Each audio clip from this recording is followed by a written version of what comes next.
Hay mga kapayong amiga, alam mo ba na marami sa atin ang nag-iipon pero hindi nagpuproduce ng interest o lumalaki ang pera?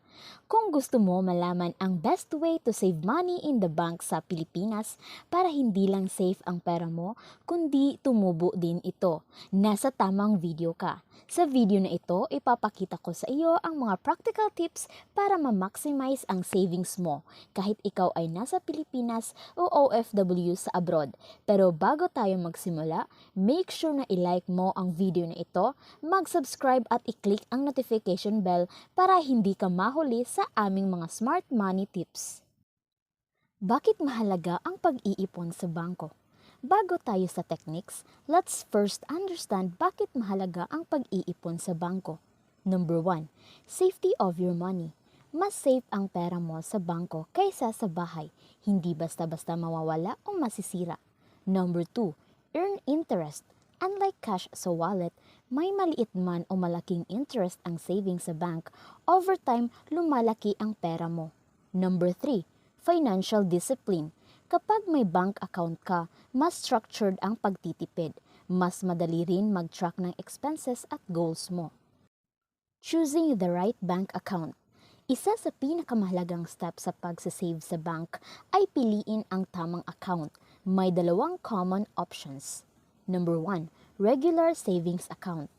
Pros, accessible anytime. May ATM access, safe. Cons, mababa ang interest rate. Kadalasan 0.10% to 0.25% per year. Number 2, high interest or time deposit accounts. Pros, mas mataas ang interest. Perfect kung hindi mo kailangan agad ang pera. Cons, may fixed term, minsan 30 days, 6 months or 1 year. Tip, para sa beginners, pwede kang mag-start sa regular savings para ma-practice ang habit ng pagsasave. Pag nakaibig ka ng buffer, pwede mo ilagay sa time deposit para mas tumubo ang pera. Best ways to save money in Philippine Bank. Ngayon, punta na tayo sa best way to save money in the bank. Heto ang mga proven strategies. Number 1, automatic savings.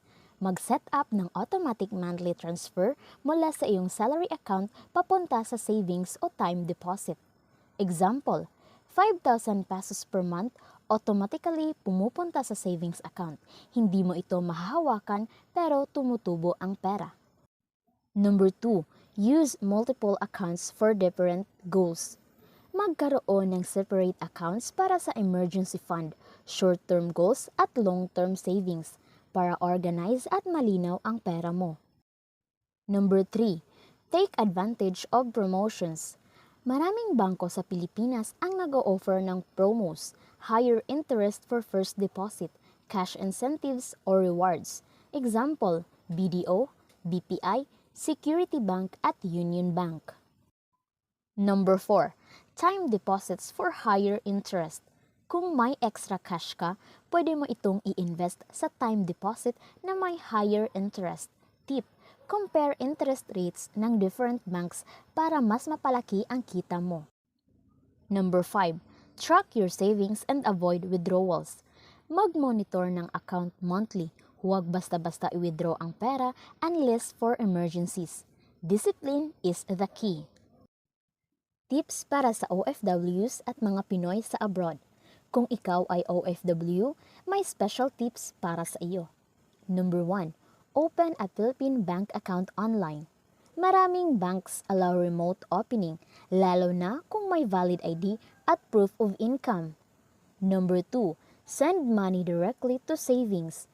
Sa halip na hawakan ang cash, pwede mong ipa-deposit diretso sa savings account ng pamilya o sa sarili mo. Number 3, consider piso accounts.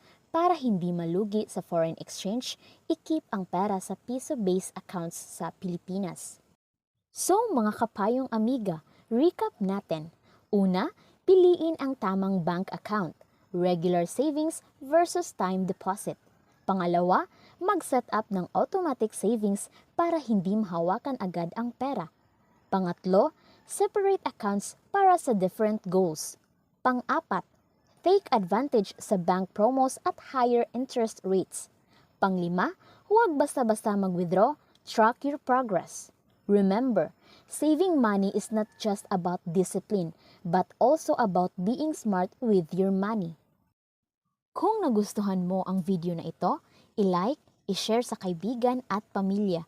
At syempre, mag-subscribe sa channel natin para lagi kang updated sa mga tips sa smart savings, investments, at financial freedom para sa Pinoy. Hanggang sa susunod na video mga kapayong amiga, keep saving, keep growing!